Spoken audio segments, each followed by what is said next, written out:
안녕하세요. 저는 경력 16년 차 미용실을 운영하고 있는 미용사입니다. 전문대 미용학과를 다니면서 졸업 전부터 스텝으로 일을 시작해 지금까지 줄곧 미용일만 해왔어요. 지금은 제 가게를 차려 일을 하고 있고요. 미용일 자체도 저에게 천직으로 잘 맞아서 재미있게 일하는 데다 저에게 경제적인 여유까지 줬다 보니 제가 참 사랑하는 일입니다. 저는 아빠와 남동생과 살았어요. 엄마는 제가 대학생 때 불의의 사고로 돌아가셨거든요. 갑작스럽게 엄마가 돌아가시고 저도 참 많이 힘들었죠.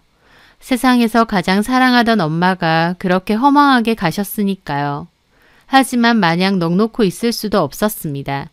그때 중학생으로 많이 어리던 동생에게는 엄마 자리가 필요했고 저는 엄마를 대신해 동생을 보살펴야 했거든요. 밤낮 없이 저희를 위해 열심히 일했던 아빠도 저에게 늘 미안하고 고마워하셨고요. 엄마의 빈자리는 늘 있었지만 그럴수록 아빠와 동생과 함께 잘 지냈습니다. 너무 힘들어하고 계속 그리워하면 엄마도 편하게 못 떠나실까 봐요. 저는 학교 다니면서 아르바이트도 하고 동생도 열심히 챙겼습니다. 주변에선 저보고 어른스럽다, 철이 빨리 들었다는 소리도 많이 하셨어요. 칭찬이었겠지만 상황이 그럴 수밖에 없는 상황이었죠. 겉으로는 씩씩하게 동생과 아빠를 잘 챙기고 제 일도 열심히 했지만 마음 한구석엔 고달픔과 외로움도 있었죠. 엄마한테 응석바지로 기대고 싶고 미용일 하는 거 힘들다고 징징대고 싶을 때도 많았거든요. 하지만 엄마가 안 계셨기 때문에 저는 그런 마음을 꾹 참고 스스로를 다독이면서 살았습니다. 학교 졸업 전 한 대형 미용실에서 스텝으로 일을 하게 되었어요. 그때부터 한 번도 쉼없이 일만 했습니다. 미용사로서 더 잘 되고 싶은 욕심도 있었고 또 나중에는 제 샵을 차리겠다는 목적도 있었지만 동생도 있었고 제가 돈을 열심히 벌어야 된다는 생각 때문에 더 열심히 달려온 것도 있었죠.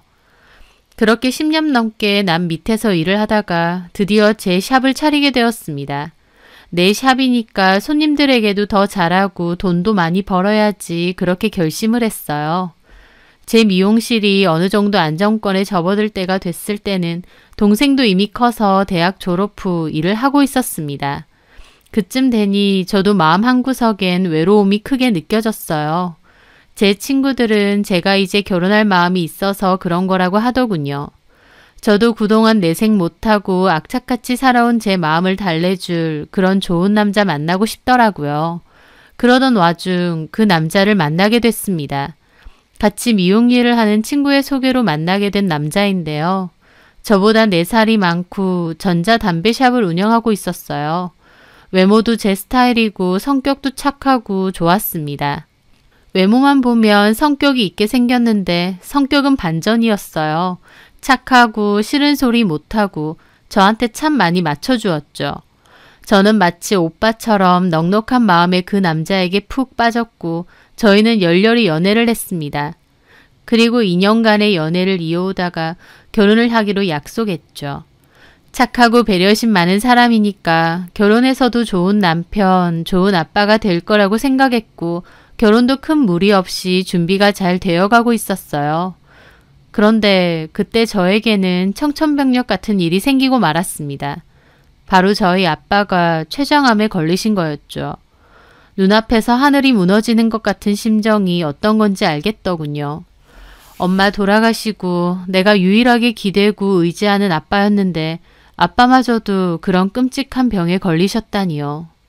그맘때 아빠는 계속 피로해하셨고 살도 자꾸 빠지셨어요. 입맛도 없으시다 그러고 소화도 잘 안 되신다고 하시고요. 걱정이 돼서 몇 번이나 병원에 가보시라 했었습니다. 하지만 아빠는 자기 몸은 자기가 잘 안다고 괜찮다고만 하셨어요. 결국 제가 억지로 검진권을 끊어서 예약까지 잡았죠. 무조건 가시라고요. 그런데 거기서 췌장암이 발견된 겁니다. 이미 진행이 많이 됐고 손쓰기에도 이미 늦었다고 하더라고요. 그 소리를 듣는데 믿기지가 않았어요. 아빠가 소화가 안 되고 속이 자꾸 안 좋다고 하시니 위염이나 장염 정도이겠거니 했습니다. 아빠한테 술 좀 줄이시고 몸 관리 좀 하시라고 잔소리를 하려 했었죠. 그런데 췌장암이라는 겁니다. 너무나도 가혹한 병이었죠. 아빠도 너무 가여웠습니다. 고생만 하셨는데 자식들 다 키워놓고 나니 이제 와서 췌장암이라뇨. 게다가 저나 동생에게도 정말 암담한 일이었죠. 엄마에 이어 아빠까지. 어떻게 이런 일이 생기나 싶고요. 동생과 저도 부둥켜 안고 참 많이 울었어요. 참 하늘도 너무한다 싶었죠. 아빠가 그렇게 아프게 되시자 준비 중이던 결혼 준비는 당연히 스탑이 되었습니다. 저는 아빠의 항암 치료에만 집중하기로 했어요. 그때 제 미용실에서 같이 일을 하던 후배 디자이너가 있었는데 그 후배에게 거의 가게는 맡기다시피 하고 저는 아빠 병원으로 오가며 간병에만 집중하게 됐어요. 아무리 췌장암이 경과가 좋지 않은 암이라고 할지언정 저희 아빠만큼은 꿋꿋하게 버티실 거라 믿었습니다. 하지만 하루가 멀다 하고 말라가고 초췌해져 가는 아빠를 지켜보며 힘든 항암 치료를 버티는 아빠를 보며 병실 밖 복도에서 정말 많이 목 놓아 울었습니다. 제발 우리 아빠를 살려달라고요.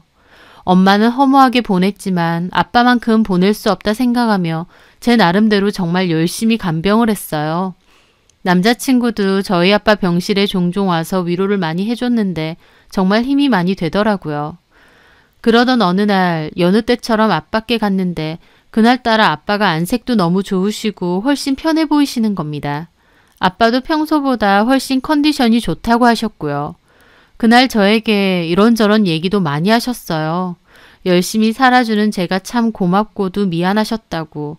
엄마 대신해서 동생 챙겨주고 아빠 챙겨주고 저보고 정말 최고의 딸이라고 하시더라고요. 저는 아빠께 꼭 마음 다잡고 힘내시라며 아빠까지 돌아가시면 나 고아라고 딸내미랑 아들내미 고아 만들 거 아니면 꼭 버티시라고 했습니다. 완쾌하셔서 나 결혼하는 것도 보고 손주 나오면 손주 재롱도 보시라고요. 아빠도 힘내겠다고 알겠다고 하셨어요. 그런데요. 그날 새벽 아빠는 돌아가셨습니다. 상황이 급격히 악화되었고 손 써볼 도리도 없이 급작스럽게 돌아가셨어요. 그날 낮에 분명 건강하고 훨씬 편해 보이는 아빠를 뵙기에 그렇게 갑자기 돌아가셨다는 게 믿기지 않고 더 힘들더라고요. 아마 돌아가시기 전 마지막으로 반짝 좋아지셨던 모양이었습니다. 아빠가 돌아가시니 정말 삶의 의지가 사라지더라고요. 나를 지탱하고 있던 든든한 끈이 떨어져 나간 느낌이라고나 할까요? 저는 펑펑 울면서 남친에게 전화를 했고 남친은 제정신이 아닌 저를 대신해 상주 역할을 대신해서 빈소 마련하는 것을 도와주었습니다. 아빠의 장례식이 진행되는 동안 저는 너무 많이 울고 제정신이 아니었어요. 동생도 많이 울고 힘들어했는데 남친 덕분에 장례는 무사히 치르게 되었습니다. 장례식에는 예비 시부모님도 오셔서 저를 달래주셨어요. 부모 다 돌아가시고 참 불쌍하다며 안아주시더라고요. 그런 위로들이 참 감사했습니다. 그렇게 아빠를 보내고 나서 저는 왜 아빠마저 이렇게 내 곁을 떠나셨을까 참 많이 힘들었어요.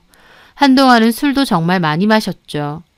그런데 남친은 그때마다 자기가 저의 가족이 되어준다고 위로를 해주었습니다. 그게 참 말도 못하게 고맙고 든든하더라고요. 아빠의 49제가 끝이 나고 저는 다시 결혼 준비를 하기로 했습니다.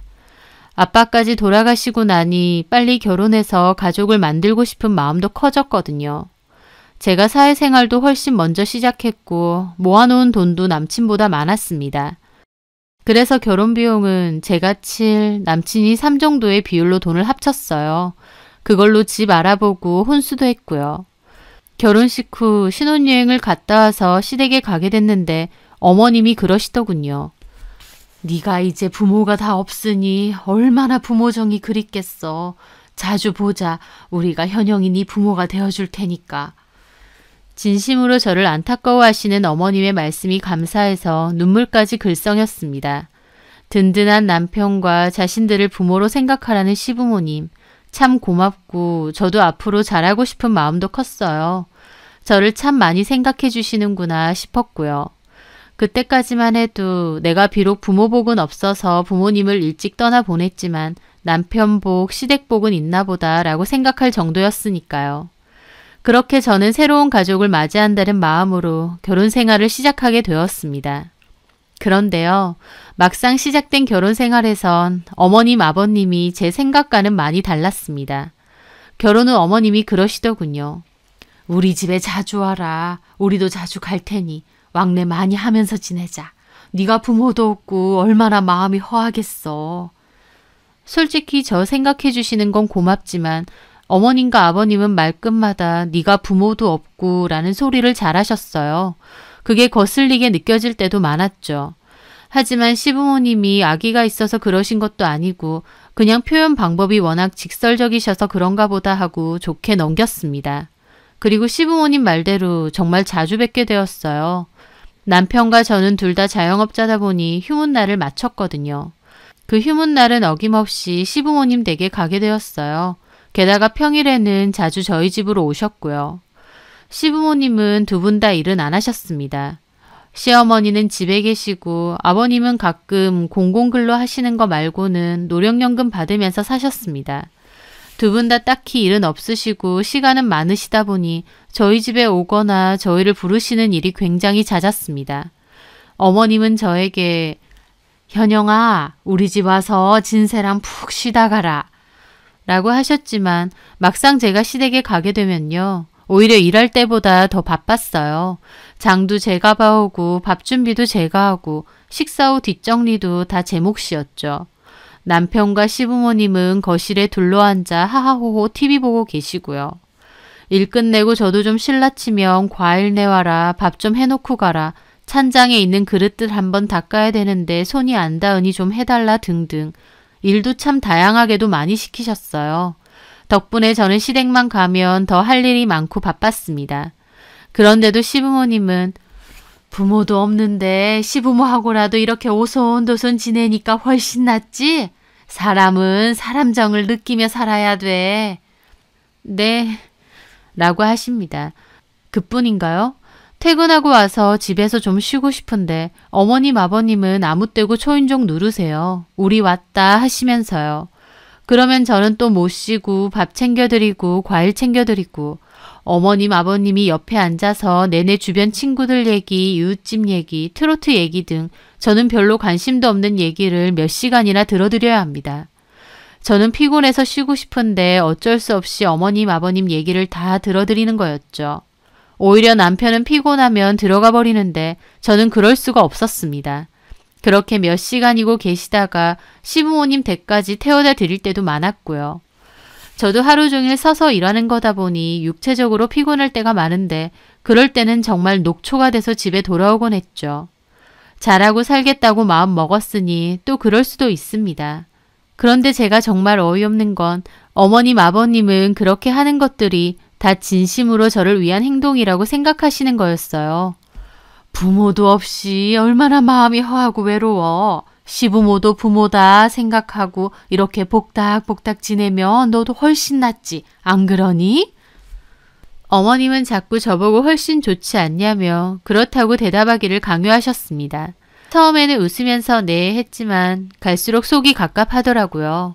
왜 자꾸 저 부모 없다는 소리를 하시면서 무작정 찾아오고 또 본인들이 오고 싶어서 오시는 거면서 그걸 저 위해서라고 핑계를 대시나요? 저는 그렇게 해달라고 한 적이 없는데요. 막말로 진짜 부모님이셨으면 일하고 와서 피곤한 저 붙잡고 밥 달라고 하고 몇 시간이나 얘기를 할 게 아니라 들어가서 푹 쉬라고 하셨겠죠. 제가 이런 얘기를 남편에게 하소연하면 남편은 엄마 아빠가 적정하신데 여기 말고 딱히 가실 데도 없어서 그래. 좀 이해해줘. 하고 아무렇지 않게 넘깁니다. 제가 시부모님께 말 좀 전해달라 해도 자기는 그런 말 못한다고 그냥 넘기고요. 시부모님과 같이 사는 것도 아닌데 같이 사는 것 이상으로 피곤하고 힘들더라고요. 그렇게 시간이 지나니 나중에는 저희 집만 찾아오시는 게 아니라 제 가게까지 찾아오셨어요. 처음에는 새치 염색하셔야 된다고 하셔서 흔쾌히 오시라고 했죠. 어머님도 아버님도 제가 정성껏 염색해 드렸습니다. 어머님은 집에서 하는 것보다 확실히 낫다면서 종종 오겠다 하시더라고요. 그런데 그 후로 정말 2, 3일에 한 번꼴로 계속 찾아오시는 거예요. 딱히 머리할 게 없어도 그냥 무작정 오셔서 뒤에 앉아 계십니다. 제가 하는 미용실은 규모가 그렇게 크지는 않아서 대기하는 소파도 하나뿐인데 거기에 시부모님 두 분이 다 앉아 계시니 정작 손님들은 앉으실 데가 없었어요.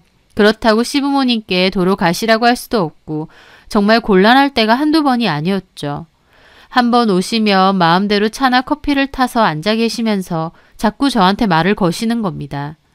그러면서 또 저는 알지도 못하는 주변 친구 얘기, 먼 친척 얘기, TV에 나온 트로트 가수 얘기 꾸역꾸역 들으면서 리액션까지 해야 했죠. 미용일이라는 게 머리도 해야 하지만 고객님과의 의사소통도 중요하잖아요. 그런데 어머님, 아버님이 뒤에서 내내 큰 소리로 저한테 얘기를 하고 저는 어쩔 수 없이 맞장구를 쳐야 되니 앉아있는 손님들도 불편해하셨어요. 저한테 따로 저분들은 누구시냐고 너무 시끄럽다고 조용히 머리 받고 싶다고 항의를 하신 분들도 있었죠. 저는 시부모님께 좋게도 말씀드렸어요. 자리가 많이 없으니 불편하시지 않냐고.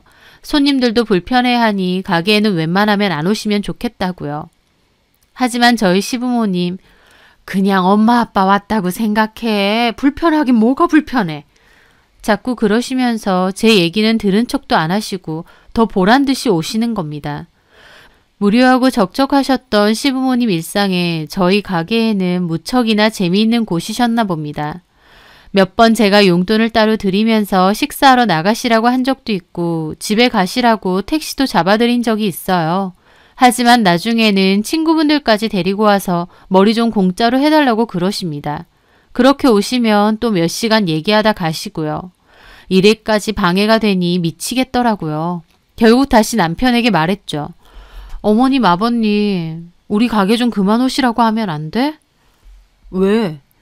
저번에도 말했잖아. 오시면 내내 고객 소파에 앉아서 몇 시간이나 큰 소리로 얘기하신다고. 내가 바빠 죽겠는데 그걸 어떻게 다 들어드려. 에이, 미용실이 원래 그런 데잖아. 서로 수다 떨고 사랑방같이. 우리 가게에는 젊은 사람들이 대다수야. 그런 사람들 조용히 머리만 받고 가고 싶어 한다고. 근데 내가 그걸 엄마 아빠한테 어떻게 말하냐? 왜 말 못해? 나 그런 말 못해. 자기가 말하든가.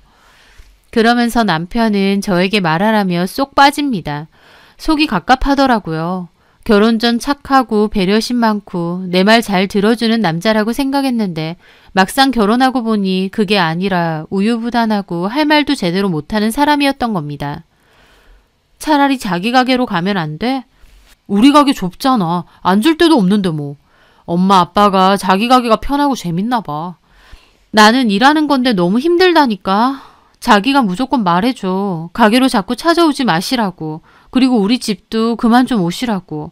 결혼하고 나서 우리 데이트 한번 못 해봤어. 쉬는 날이면 맨날 시댁 가거나 아니면 어머님 아버님 불쑥불쑥 찾아오시고. 자기가 분명히 말 좀 전해줘. 알았지? 제 말에 남편도 한숨을 푹 내쉬더라고요. 그런데 도대체 어떻게 말을 전한 건지 어머님과 아버님이 미용실로 찾아와서 저한테 난데없이 따지시는 겁니다. 현영아, 너 진세한테 우리 좀 그만 오라 그랬다면서? 손님들도 다 있는데 그러시길래 제가 겨우 달래서 밖으로 나갔어요. 우리 오는 게 그렇게 싫으니? 싫은 게 아니라 전에 말씀드렸잖아요. 저희 가게가 좁아서 앉아 계실 곳도 마땅치 않고 또 손님들도 불편해하시고. 누가 불편해하는데? 차라리 진세씨 가게로 가시는 게 어떠세요? 너 지금 우리 쫓아내는 거냐? 쫓아내는 게 아니라요. 진짜 섭섭하다 너. 결혼할 때 내가 뭐라고 했어? 너 부모 없어서 우리라도 너한테 부모처럼 해준다고 했지? 우리는 좋은 마음으로 너한테 그렇게 하겠다고 한 거야. 너도 좋다고 했고. 근데 너는 부모한테 이렇게 구니? 어머님, 저 일하는 거잖아요. 해! 누가 뭐래?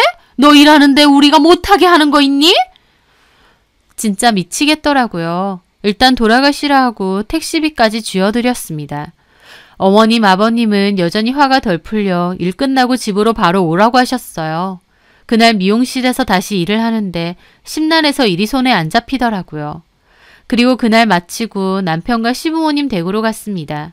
어머님은 제가 들어서자마자 섭섭함을 토로하셨어요. 진짜 섭섭하다. 우리가 너한테 가는 게 그렇게 싫었니? 톡 까놓고 말해서 현영이 너 부모도 없는 거 우리 쪽에서도 결혼 반대하려면 얼마든지 할 수 있었어. 근데 너 불쌍하고 안타까워서 결혼시켰다. 그리고 우리 딴에는 너 외롭지 않고 허한 마음 갖지 말라고 신경 써서 자주 찾아가고 얘기하고 그런 거야. 근데 뒤에 와서 남편 시켜서 그만 찾아와라 불편하다는 소리 전하게 하고. 너 그렇게 안 봤는데 참 그렇다. 그걸 듣는데 저는 속에서 뭐가 얹힌 것처럼 갑갑했습니다. 듣다 보면 왜 사람을 자기 마음대로 불쌍한 취급을 하는지 모르겠더라고요. 뭐만 하면 너는 부모가 없으니 어쩌고 하는데 말은 제가 안쓰럽고 가여워서 자기들이 부모 노릇은 해준다지만 솔직히 들어보면 그걸 오히려 시부모님들은 제가 부모가 없는 걸 제 약점으로 삼고 자기들 마음대로 하려는 것 같았습니다. 그래서 저도 참다 못해 그랬죠. 어머님, 아버님, 저 일하는 곳이고 손님들 앉아 계실 곳인데 그렇게 몇 시간이고 앉아 계시면 손님들도 당연히 불편해하시죠. 저번에는 자리가 없어서 서 계신 분도 계셨어요. 그리고 자꾸 저보고 부모가 없다 그러시는데 솔직히 그 말도 저 듣기 불편합니다. 아니, 그걸 그렇게 받아들이면 네가 꼬인 거지. 우리 딴엔 네가 부모가 없어서 외로울 테니 우리가 부모 역할 해준다 그런 뜻 아니야. 어떤 부모 역할을 말하시는진 모르겠지만 저 괜찮고요. 어쨌든 앞으로 미용실 불쑥불쑥 안 찾아오셨으면 좋겠어요. 저희 집에도요. 저 몸이 안 좋아서 먼저 가보겠습니다. 저는 그렇게 말하고 자리를 떠났습니다. 따라 나온 남편은 왜 부모님께 그렇게까지 말하냐며 저보고 사과하라고 하더라고요. 부모님 크게 상처받으셨고 섭섭해 하신다고요. 저는 남편에게도 말했죠. 자기야, 자기 역할 좀 똑바로 해. 나랑 결혼했고 내 남편이면 그 역할도 제대로 하란 말이야. 아버님, 어머님 매번 찾아와서 나 일하는 거에도 지장 있고 힘들다고 여러 번 말했잖아. 그러면 자기가 나서서 부모님께 잘 말씀드려야 되는 거 아니야? 말했잖아. 적당히 잘 말해야지. 대놓고 그렇게 말하면 싸우라는 것밖에 더 돼? 말하라고 해서 한 건데 왜 또 나한테 그래? 우리 부모님 입장에선 적적하신데 며느리 가게 가서 이런저런 얘기도 하시고 그러니까 좋으신가 본데 자기가 그 정도도 이해 못해? 자기도 부모님 다 돌아가신 거 속상해하고 외롭다 했잖아. 우리 엄마 아빠야 며느리도 자식이니까 자식처럼 생각하고 그러시는 거 아니냐고. 저는 코웃음을 쳤죠. 진짜 나를 자식처럼 생각하시는 거 맞아? 쉬는 날 쉬지도 못하게 틈만 나면 오라고 하시고 아니면 불쑥불쑥 집에 아무 때나 오시고 불편하다고 말씀드렸는데도 꾸역꾸역 가게까지 오시고 나를 진짜 자식처럼 생각하시는 거면 그렇게 안 하실 거잖아. 봐봐. 정작 자기 아들 가게는 안 가시는 거. 우리 가게는 부모님 와 있어도 어차피 앉아 계실 자리도 없어. 우리 가게는 자리가 많아서 앉아 계셔? 기어코 앉아있는 손님들까지 밀어내서 앉으시는데?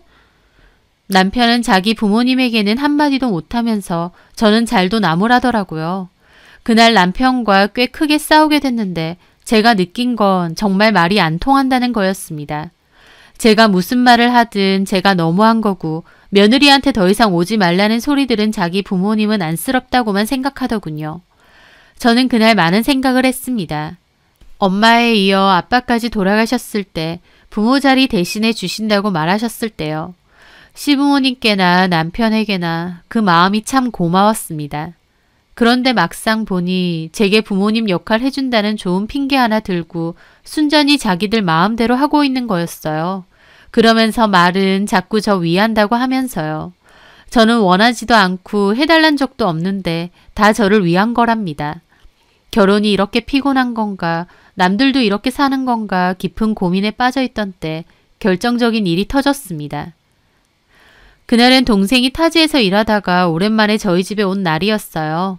동생은 회사 기숙사에서 살다가 자취방을 얻어서 나갔거든요. 아빠와 저, 동생이 함께 살던 원래 본갓집은 아빠 돌아가시고 정리를 했고 그 돈은 동생에게 줬어요. 잘 들고 있으라고요. 그리고 동생은 그 돈의 일부로 자취방을 구해서 혼자 살고 있는데 모처럼 놀러 온다고 한 거였습니다. 저는 오랜만에 동생 놀러 온다니까 좋았죠. 동생도 저도 각자 바쁘다 보니 얼굴 보기가 힘들었거든요. 동생이 집에 오면 같이 치킨도 시켜 먹고 하루 자고 놀다가 가기로 했습니다. 동생이 올 때랑 제가 집으로 돌아갈 때가 시간이 얼추 맞을 것 같아서 비번을 알려줬어요. 밖에서 기다리지 말고 먼저 들어가 있으라고요. 그리고 집에 도착했는데 집에는 동생만 있는 게 아니었습니다. 시부모님도 함께 계셨어요. 동생이 먼저 저희 집 도착해서 집에 들어가 있는데 잠시 후 시부모님이 찾아오셨답니다.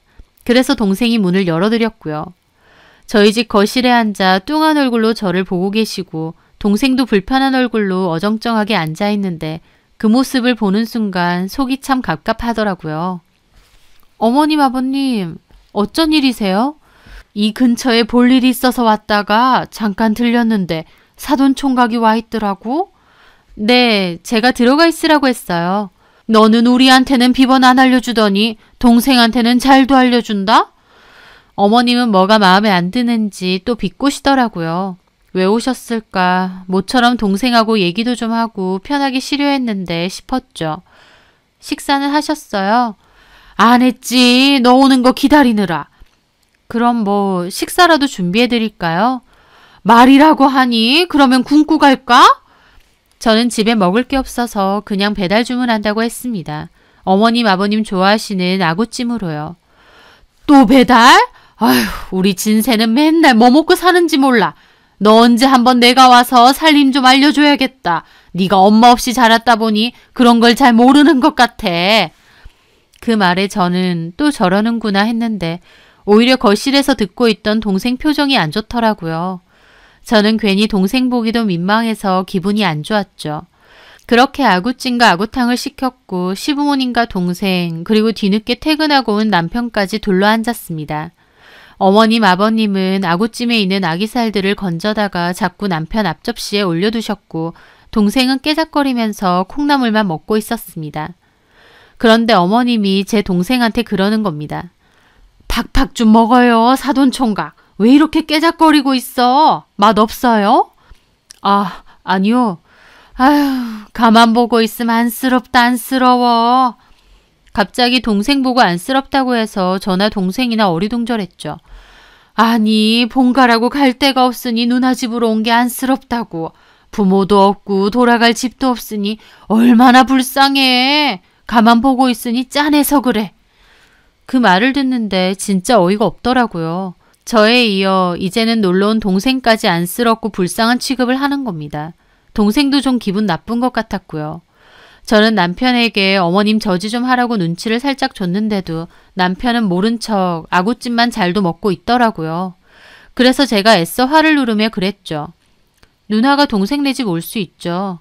올 수는 있지. 근데 돌아갈 본가가 없으니 누나네 집에 온 거 아니야. 사돈 총각 보면 짠해서 그래. 들어보니까 어렸을 때부터 엄마도 없이 살았다며. 엄마도 없이 살아왔다 생각하면 얼마나 불쌍해. 근데 이제는 아빠까지 없으니 고아잖아, 고아. 아휴, 사돈 총각 여자친구는 있어요? 장가나 들 수 있을까 몰라. 부모도 없는 고아를 어느 집에서나 좋다고 할까. 그 말을 듣는데 참을 수 없게 열받더라고요. 공부도 잘해서 좋은 직장 들어갔고 착하고 씩씩하게 잘만 사는 내 동생을 자기들 마음대로 불쌍한 취급에 고아니 뭐니. 동생 앞인데 이런 모습 보여주기 싫어서 꾹꾹 참았는데 동생이 겨우 하나 집으려는 아기살을 어머님이 젓가락으로 낼름 뺏어서 남편한테 주는 거 보고 결국 폭발했습니다. 들고 있던 수저를 상에 탁 내려놨죠. 아우, 깜짝이야. 뭐 하는 짓이냐? 어른들 식사하는데. 저는 이를 악물며 말했습니다. 식사까지만 하시고 그만 나가주세요. 뭐? 얘 뭐라는 거야? 제 말에 어머님, 아버님 난리가 났습니다. 남편도 저 말리고요. 너 왜 그래? 도저히 못 참겠다. 나만 보면 맨날 부모도 없어서 어쩌고 하시는 것도 열받는데 이제 가만히는 내 동생한테까지 왜 함부로 말하세요? 제 말에 어머님은 참 하시면서 따지셨습니다.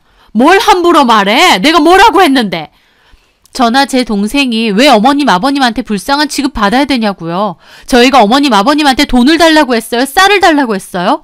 어련히 알아서 잘 살고 있는데 뭔데 자꾸 나서서 부모가 없고 어쩌고 하시냐고요. 저도 못 참고 큰 소리로 따졌죠. 동생도 당황해하면서 제 팔을 잡더라고요. 그런데 제가 그렇게 소리치자 어머님은 벌떡 일어나서 화를 내시더군요. 이거 말하는 것 봐. 야, 내가 너한테 틀린 말 했니? 없는 부모를 없다고 하지. 부모 없는 자격지심을 왜 우리한테 풀고 난리야? 저 자격지심 없는데 어머님, 아버님의 자격지심 만들어주시네요. 말끝마다 부모 없이 어쩌고. 진짜 정도껏 하세요. 저 싸가지 봐라. 이것 봐. 부모도 없는 거 결혼 허락했더니 저 따위로 말하는 거 보라고. 네가 부모도 없고 기댈 곳도 없으니 불쌍해서 신경 써준 거야. 그걸 이따위로 받아들인 거면 네가 꼬인 거지. 기댈 곳이요? 그러면 진세씨 기댈 곳은 어머님 아버님인데 진짜 기댈 곳은 맞아요? 부모로서 뭐라도 해줄 게 있어야 기댈 곳 아닌가요? 기댈 곳은 개뿔. 결혼할 때 돈 한 푼 보태주신 거 없고 지금도 생활비 안 보내면 생활도 어려우시면서 기댈 곳은 뭔 기댈 곳인데요. 오히려 어머님 아버님이 저희한테 기대는 거 아닌가요? 야! 그만해 너! 남편은 화를 내며 저만 말리는 겁니다. 저는 제 팔을 잡은 남편을 뿌리치는데 어머님이 핏대까지 올라서 따지시더라고요. 야! 내가 내 아들한테 생활비 받겠다는데 네가 뭔데 그딴 소리야? 내 아들이 주는 생활비 갖고 네가 뭔데? 아 엄마! 아들한테 받는 생활비는 무슨. 그 생활비 진작부터 내가 주는 거예요. 알고 하는 소리세요? 그 말에 어머님과 아버님도 당황하시더라고요. 그 말은 정말입니다. 어머님, 아버님께 드리는 생활비 제가 드린 지 꽤 됐어요. 결혼 직전부터요. 남편 하는 가게가 장사가 안 된 지 꽤 됐고 월세 내기도 빠듯하다고 했습니다. 결혼 전에도 힘들다면서 그런 얘기를 하길래 대강 사정은 알고 있었고요. 폐업 한 해 만에 소리까지 하면서 꾸역꾸역 버티고 있는 상황이었거든요. 부모님 생활비 드릴 돈도 마땅찮다길래 일단 부모님 생활비는 제가 보내드린다고 했습니다. 결혼 전이었지만요. 어차피 결혼할 거기도 했고 아빠 돌아가시고 도움받은 거 그런 게 다 너무 고마워서 흔쾌히 제가 생활비 대신 드리기로 했던 겁니다. 다만 남편 가게가 너무 안 된다는 걸 부모님이 아시면 걱정하실까봐 별다른 얘기는 안 하고 남편이 보내듯이 제가 그냥 보내드린 거였죠.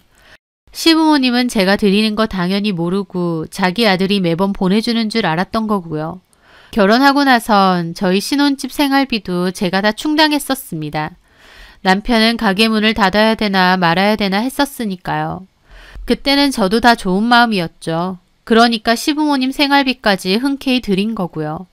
아빠 돌아가시고 자기들을 부모처럼 생각하라며 너무 외로워하지 말라는 그 말 한마디가 너무 고마워서 자처해서 한 겁니다.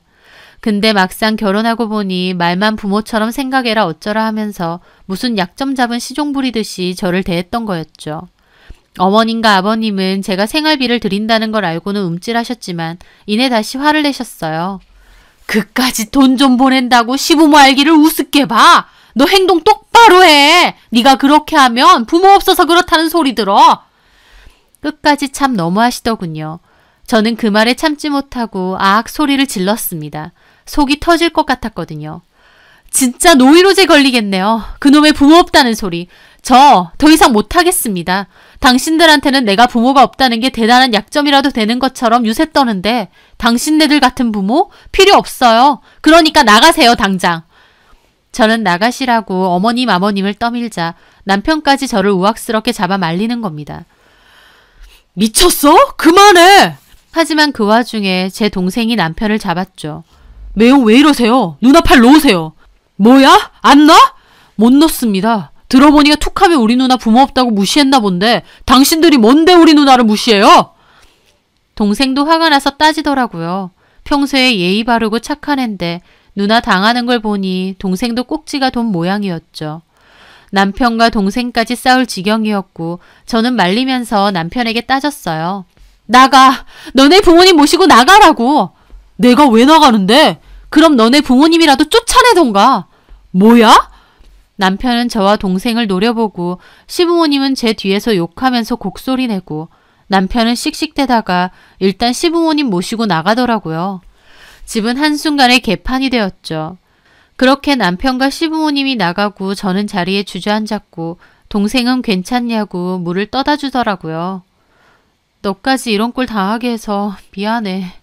아니야. 나보다 누나가 마음고생 많았겠네. 허구한 날 저런 소리 하셔? 진짜 나도 더 이상은 못 참겠다. 그 일이 있고 저는 그날 마음의 결단을 어느 정도는 내렸던 것 같습니다. 그날 밤 늦게 남편이 돌아왔고 얘기 좀 하자고 하더군요. 처남은? 그 난리를 겪었는데 여기 있고 싶겠어? 그냥 자기 집 간다고 가더라.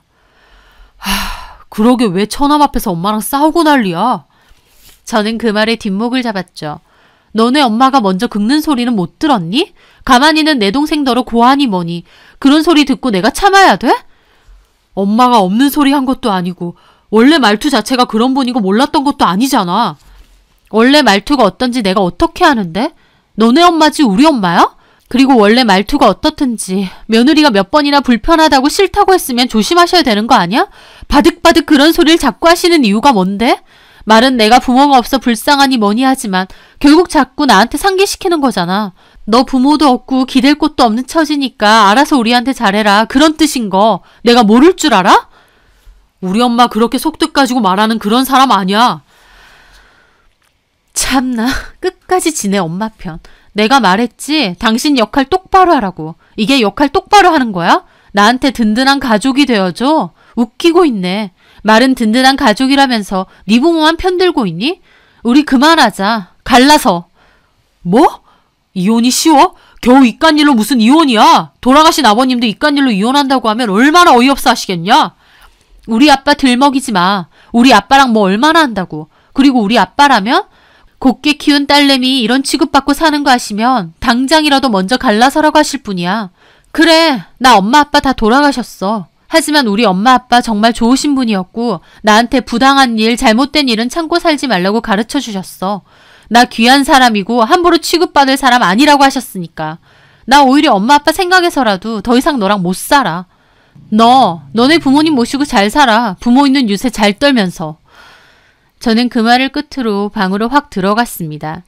그날 남편이 끝까지 자기 부모님 편만 들고 저한테 나무라는 걸 보니 저도 더 이상은 만정 떨어져서 못 살겠더라고요. 그렇게 남편과 저는 냉전 상태가 되었어요. 저도 너무 홧김에 이혼하자고 한 건 아니었나 이혼 문제에 대해서 수많은 고민을 했습니다.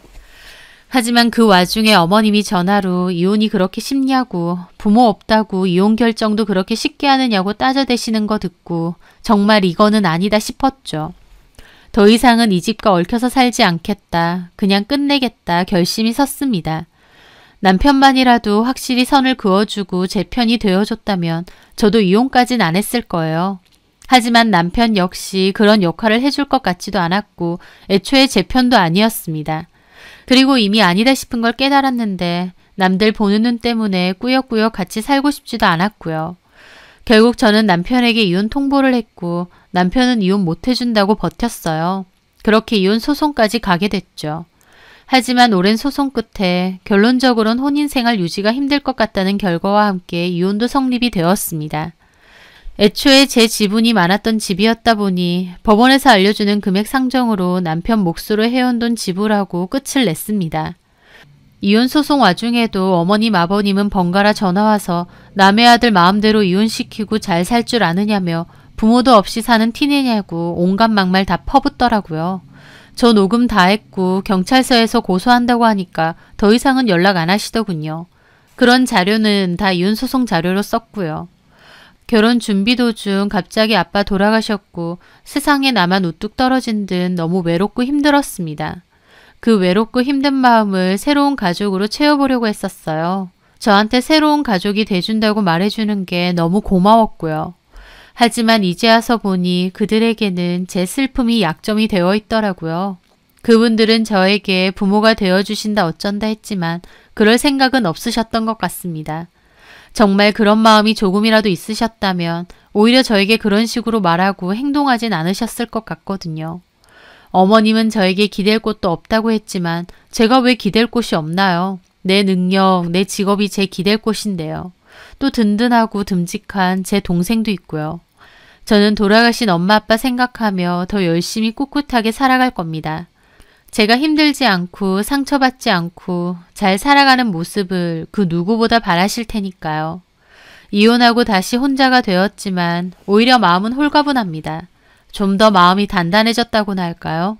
제일 열심히 하고 동생하고 잘 지내면서 그렇게 꿋꿋이 살아가려 합니다. 제 사연 들어주셔서 감사합니다.